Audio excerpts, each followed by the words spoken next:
Hello, this is John Cronin in Invent Anything. Welcome to Episode 5, Types of Creativity 3. We're going to be talking today about continuous improvement thinking. We'll cover the first topic of the history and the theory of continuous improvement thinking. And then in topic 2, we'll give you some tools and examples. And then, as usual, we'll wrap up.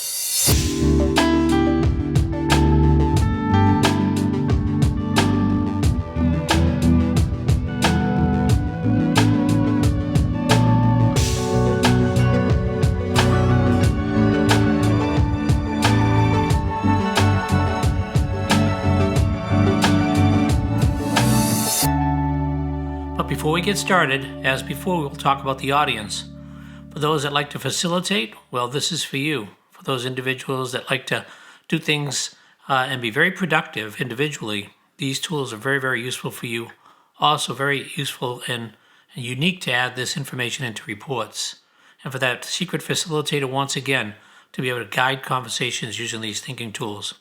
But unlike all the other creativity tools we've talked about before, as we start to head into improving things and making things work, it's likely this is not good for kids or teachers or for marketing. Now, this is to say that children and teachers and marketing folks, not that they can't improve anything, but this is generally headed towards the technical direction of making things work. Children have lots of ideas, but when you ask them how to make them, they're very, very difficult. This is a very, very good session for those inventors or engineers who want to make things work, and anyone who needs new ideas to work. So let's talk about topic number 1, history and theory. I don't know if you recall, but in episode 2, we talked about novelty versus operability. As things became sort of more and more operable, they tended to shift from being impossible to easy. And as things went from wild to normal, so if I have my y-axis where I had very wild ideas, at the top of my y-axis, and my x-axis was nearly impossible, I'd have these starting ideas, correct, where they'd be kind of wild. But over time, we'd move down towards more normal and easy ideas. And we talked about that maturing, starting from some starting point and being mature. And then we talked about how even a lead pencil might have been a wild idea with the people that were just using quill pens. But continuous improvement is just like this. It starts at some place and it becomes more mature, becoming more operable, more easy, more normal to remember. Continuous improvement thinking, though, for the first topic here, history and theory, is where does it all fit in the scheme of things? Well, first of all, continuous improvement thinking was a term that we had to actually make up. This idea of continuous improvement thinking is not a term of normal art. So you'll only find this for where IP Capital and myself were involved. We had to make up these terms as we had made up many other terms over our 24-year history, invention on demand, or IP landscape, or IP scan, even IP consultant. These are kind of terms that we made up as the industry matured. But let's talk about where does continuous improvement fit in. If you kind of think about an idea line where it starts off at some unconscious level, coming up with an idea, you don't even understand it yet, but then it pops number 2 into your conscious, and it's very vague. We talk about that in associative thinking. And then you can start to verbalize the ideas and have a seed idea to start with. And then at some point down the road, you find out that you have a lab or an engineering book, some disclosure, maybe patents and prototypes and development. And then it goes into production and marketing, and people use it. So call that the idea line. And what we found was there was a very delicate stage between moving from the unconscious idea and the conscious vague idea to the verbalized ideas to the seed of an idea. But there seemed to be this place, this place that was opened up where many didn't know how to start to get from the seed of an idea to that first sort of lab entry book. And so that's what we call continuous improvement. It's the place where if you don't do continuous improvement thinking, many great ideas get dismissed because of the seed of the idea is felt that it won't work. Sometimes it gets dismissed because it's a not invented here syndrome, or the idea is not clear, or it's really not understood by everybody. So what really happens here in continuous improvement thinking is it creates these seed ideas and moves them to the next level so everybody can understand how they work. And this is so important because in creativity sessions, we have lots of post-it notes and lots of ideas, but most of them don't go forward because people don't think they can make them enabled or operable, which is our next episode. So today we're going to talk about continuous improvement thinking and talk about how we move from that seed idea to something that really works. There's a great example of this historically you can find a great series by James Burke, the BBC broadcaster. So in 1978, he had the Connections sequence of 10 movies, and then later on, the day the universe changed. You can get these on Kindle for $12, or I'm told that they're on YouTube now. But Connections took kind of a interdisciplinary approach to the history of science, and it demonstrated how various discoveries, scientific achievements, if you will, and even world events were built from one to the next successively. He showed, for instance, how a French wine bottle by Napoleon led to space shuttle boosters. So this shows continuous improvement thinking in action over history. We all do stand on the shoulders of other inventors, of course. But of course, continuous improvement thinking can be done much smaller than that. We can view it much smaller than that. So if you take a paintbrush to go to a roller brush, to go to a spray painter, you can see evolution occurring, really going from one dimension to two dimensions and multi-dimensions. Even a comb went to the brush, went to the rotating brush. So continuous improvement thinking over many years, you do go from one device to the next, or one improvement to the next. So it is pretty normal, correct, over history, over a smaller period of time, that continuous improvement thinking works. We are just talking about that time between the seed of an idea that you get out of a creative session or a creative output and how to move it forward and not dismiss it.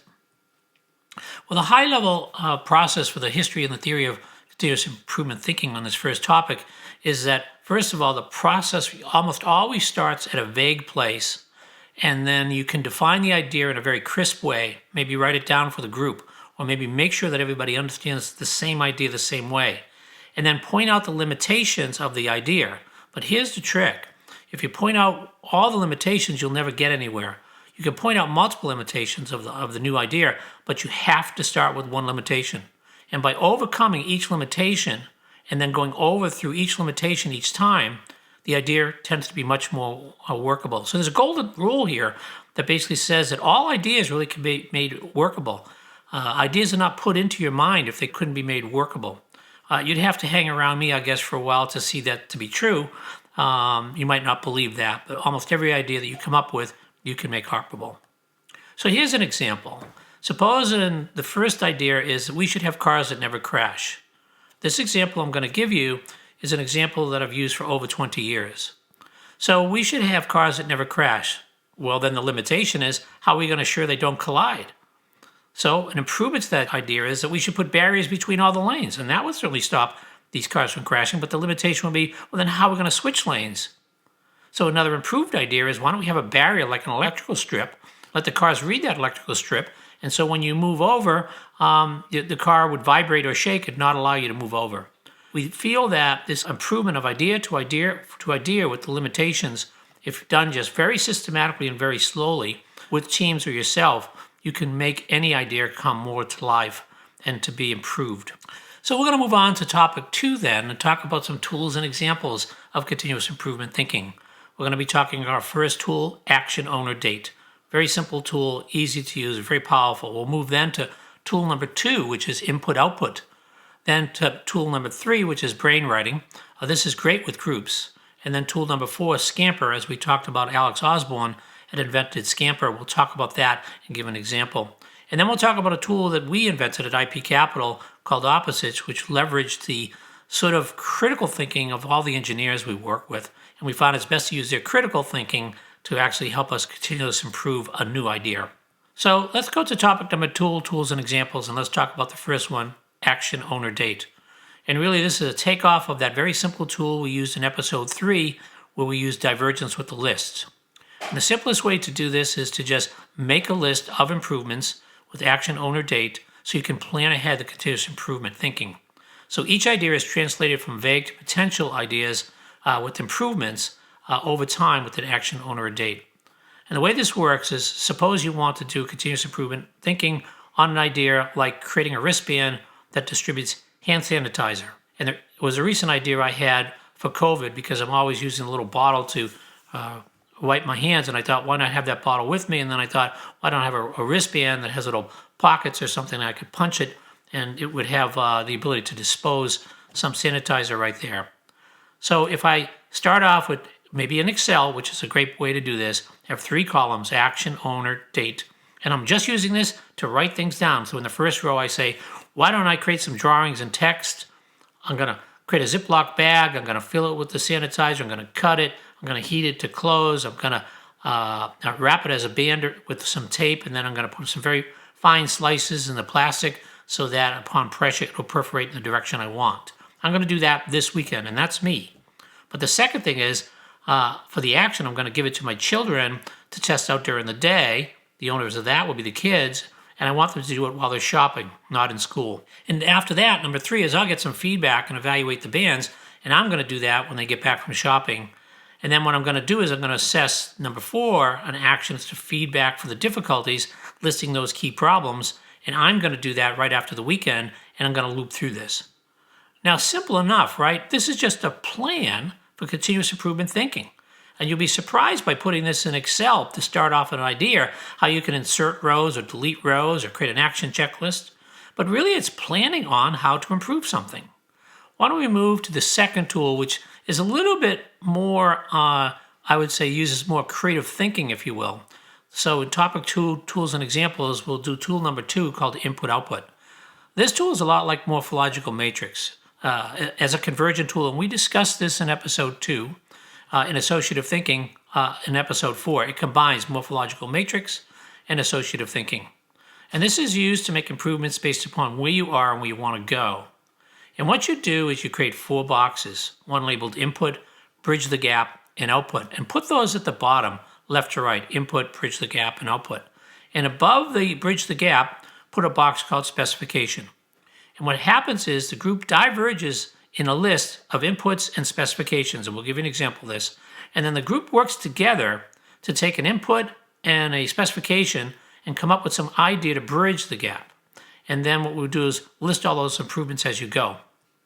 Now, let's take the example in this continuous improvement tool, input-output, to improve a car. And let's go into the input box and diverge some things that we're going to do to improve a car window. And so someone may say, let's use the solar energy as one of the inputs. How about the dashboard? Let's get that involved in the input somehow. Let's use the passing indicators that are on the mirrors that you're about to pass somebody, and you can see it flash saying don't pass as a car either on your left or your right, and you can see those in your mirrors. And let's just say the specifications that diverge as well. Like easy to use is, and make it almost automatic is a specification of our improved car window. And making sure it doesn't consume a lot of power, and always keeping safety in mind. We'll diverge a set of these specifications. So now what we do is we choose an input and choose a specification that seems to go with that input. So we're going to choose use solar energy, but we're going to combine it with low power consumption. You see how we're using associative thinking here, using solar energy and low power consumption to improve the car window. And the thought immediately comes to mind, why don't we use some sort of photo gray concept? So why don't we, as an output now, to bridge that gap, right in the output, developing a driver's side window with photo gray where the window gets darker as the sun comes out. So we're improving our car window using the input of solar, using the specification of low power consumption, bridging the gap with photo gray, and then coming up with an output. But now we want to do more, continuously improve this even more. So in the same set of lists of inputs and specifications, we say, let's use passing indicators as one of the inputs, and why don't we choose the specification keeping safety in mind. And then we're recognizing when we're thinking about safety and passing indicators that the photo gray may get so dark that we might not see the blinking lights on the mirrors for safety when a car goes by. So why don't we use bridge the gap with the pick and a pick idea. Now why don't we take the photo gray and make it less photo gray in a region of the car window so that we actually can see the indicator lights on the side view mirrors. So this is improving the idea again. Now for every input and every specification, we continually build to improve that car window we began with. Very powerful tool. Note that this technique leverages both associative thinking and this morphological matrix we talked about, but it does it in small leaps. This third tool is really great, and it's great for introverts. It's called brain writing. And under topic 2, tools and examples, tool number 3, brain writing, we're going to make improvements based upon these starting points. This particular tool produces large volumes of ideas and also huge amounts of improvement. So it starts off with each person is handed a paper. Let's say it has 3 columns and n rows. Call it 10 rows. And what we do is we pass out to the group each of the papers, so each person has one. And we ask the people to basically fill out on the first row, going from left to right, 3 improvements to the idea we're working on. Now imagine if I have 5 people, that's 15 improvements right there. Once they do that, then they take the papers and exchange it to the right. So now the first person sends it to the second person, and the second person then looks at that top row from the first person, and they're asked to improve each one of those ideas by going down into the next row. And this continues, and the swapping continues. So what's happening here is it's very highly productive. If I have 5 people, that starts with 15 ideas, 3 columns. So we have a huge amount of improved ideas now. And this usually takes about 15 minutes. And it's very slow as you go from more and more rows because the person has to read the first row, the second row, and the third row, or fourth row before they can even make an improvement. So let's try this. How might we use brainwriting? So why don't we take 3 people and just do 3 swaps, and why don't we talk about how might we stop pollution? And my first person decides, as they think about it, in the first row, column 1, 2, and 3, they say, why don't we recycle plastics? Why don't we make a smartphone easy to dispose? And why don't we create a disposable battery manager somehow? We pass it to the second person, and what we're going to do is look at the results now of all 3 people.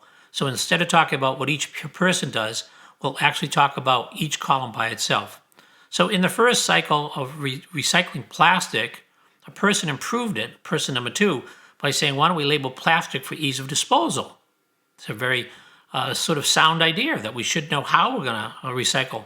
But then the third person looks at how to label plastics for easier disposal and has to improve that. And they say, why don't we put a barcode on the recyclable so we can quickly look it up on the internet to know what it is? In the second column, make a smartphone easy to dispose. The second person said, that's a pretty good idea, but why don't we have an operating system app that allows me to hit the button and automatically put my phone up for sale on a resale marketplace? The third person who looked at that said, well, why don't we take that and do it one thing better, because I'm always worried about cleaning my phone off. So we'll have an operating system app that basically disposes or erases everything from my phone once I found a buyer. So in this way, I have a smartphone easy to dispose with the market in place with a way to dispose the data. On the disposable battery manager, the second person said, when I look at that, I'm not quite sure what it is. So they decided to take in the direction, because they used to be a coin collector, why don't we create a coin collector type of storage? You remember, we had the pennies by year in little cases, so why not create a sort of case that we can put the batteries in? And then another person looks at that and says, well, why don't we make a storage like a banker box so the batteries can dispose separately as a group? So now what happens is I have a banker's box type storage, and I basically recycle it all at one point. This would certainly make it easy to recycle because I'm making it more efficient, but it will probably even make sure that I'm not just throwing my batteries in the trash. Notice here that we're doing continuous improvement thinking in both directions. We're literally improving it from left to right. Recycle plastics, make smartphones easy to dispose, create a disposable battery manager, but we're also improving it in the direction of each row by going from recycling plastics to putting barcodes, for instance, on the recyclable itself. Brainwriting, very powerful example. So I can't say enough about how really valuable this is with groups. The next tool and example for topic 2 is Scamper. As we had mentioned before, that Alex Osborne, when we talked about the inventor of brainstorming, basically also created some creativity tools. This is a great tool and uses a way to direct, as we talked about directing divergence and directing associative thinking. So substitute, combine, adapt, modify, put to other uses, eliminate, rearrange, or reverse.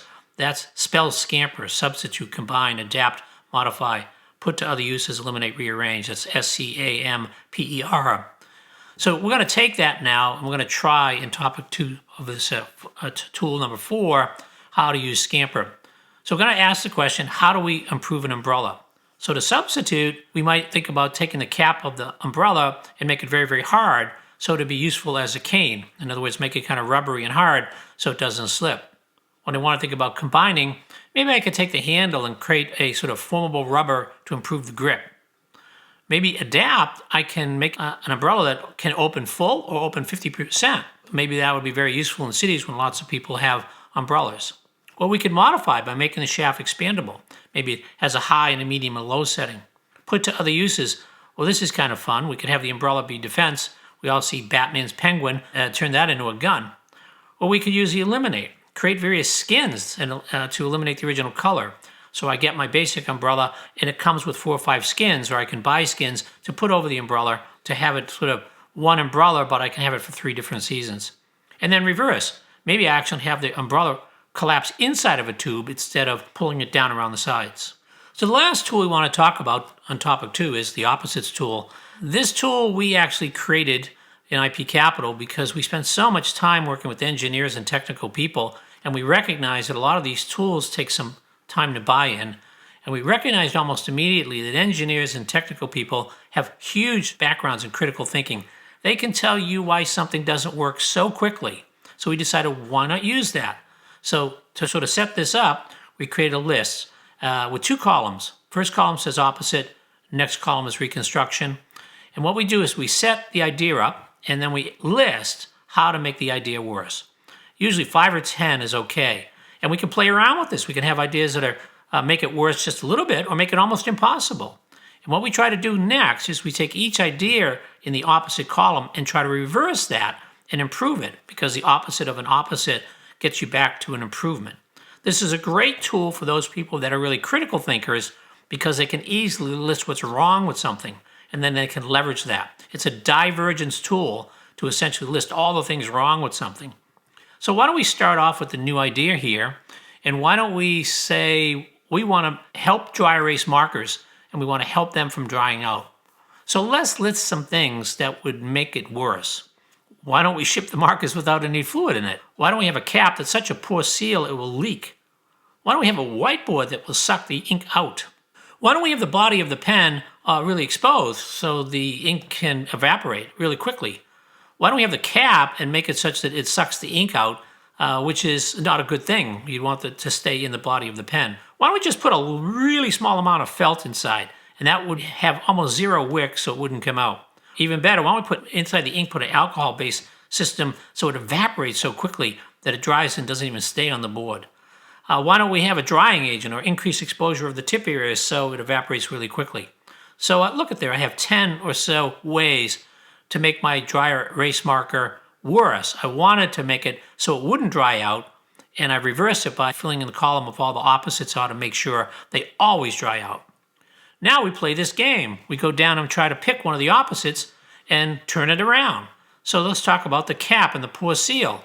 Well, to turn that around, why don't we have sort of the cap be a seal? Why don't we have some sort of ink fluid bag and somehow make the cap part of the added ink? So we have a felt ink heavily in the cap, so we have another source of the ink. Why don't we look at the whiteboard? That's a kind of, how do we make our dry erase marker from not drying out? Immediately made us think of, why don't we have a whiteboard that's kind of like a magnet doodle, whereby you have a pen that writes over a kind of board that produces, that's a magnetic pen that pulls the magnetic filings up. We've seen these as a kid. How about a small amount of felt? Well, why don't we have sort of the felt to be retractable and have it a way that the cap itself, once again, can replenish the felt. Finally, what we could do is sort of have the body of the pen always exposed. Maybe we pick that and say, maybe there's a way to create kind of a transparent region in the body of the pen so we can actually see how much ink is left. And by doing that, we will know when it's going to run out. So these are all ways of helping us make sure that our markers don't dry out. I don't know how many times as a person using whiteboards, I take my markers and find out that they don't work anymore. There has to be a better way, have to be a better system. By the way, I could tell you I've been using this particular example of dry erase markers for over 20 years as well, and I was not surprised at all to see that some of these inventions actually have come to fruition. I remarked one time that when I bought some dry erase markers, there it was, a transparent window that I could see how much ink was left. So the opposites tool. So in wrapping up, we talked about types of creativity number 3, continuous improvement thinking. We talked about topic 1, the history and the theory. We talked about the novelty and operability issue and why we invented continuous improvement to begin with. And then we said, well, where does it fit in? And we recognize it fits in at these sort of seed of an ideas, but before the real work begins. And there's great examples of continuous improvement thinking over history, like James Burke and Connection series, or even just simple things that improve over time, over 10 or 20 years, like the paintbrush to a roller brush to a spray paint pump. We talked about 5 different tools. The first tool, action owner, date, very simple tool to plan invention, to plan improvement. And then 2, input output, a great example of how to use some creative associative thinking to use inputs and specifications to get bridging the gap to outputs. Brainwriting, super tool, highly productive. Number 3, great with introverts as well. Let 3 or 4 or 5 people work for 15 to 20 minutes to come up with 45 or 50 or 60 ideas, all improved in directions in multiple ways. Scamper is a creativity tool for sure, but it's all based upon ways of improving around an idea. And then finally, the opposites tool, which takes advantage of critical thinking. Very useful for engineers and technical people. Well, this has been a lot of time devoted to continuous improvement thinking. We recognize it's very, very valuable and important. We're going to move in our next episode to really get to the heart of the matter of inventing. So since we've continuously improved ideas, these ideas, as we've mentioned, are at a place that it's time that maybe we can enable them. So when we talked about, for instance, say, a dry erase pen that has a window in it to see the fluid, maybe that is pretty easily enabled. But as you get towards other ideas we talked about, like the battery charger box for disposing, there needs to be some more thinking about that.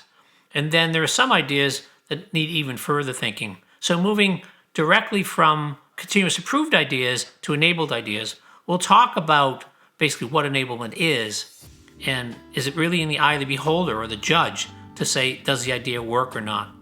And this is a vast subject area for enablement that goes from how inventors go to the next level, maybe in their notebooks, to prototypes, or how patent attorneys actually help enable it, which is one of the requirements of getting a patent. So this is John Cronin from Invent Anything. Have a great day, and please try to continuously improve any ideas that you're working on.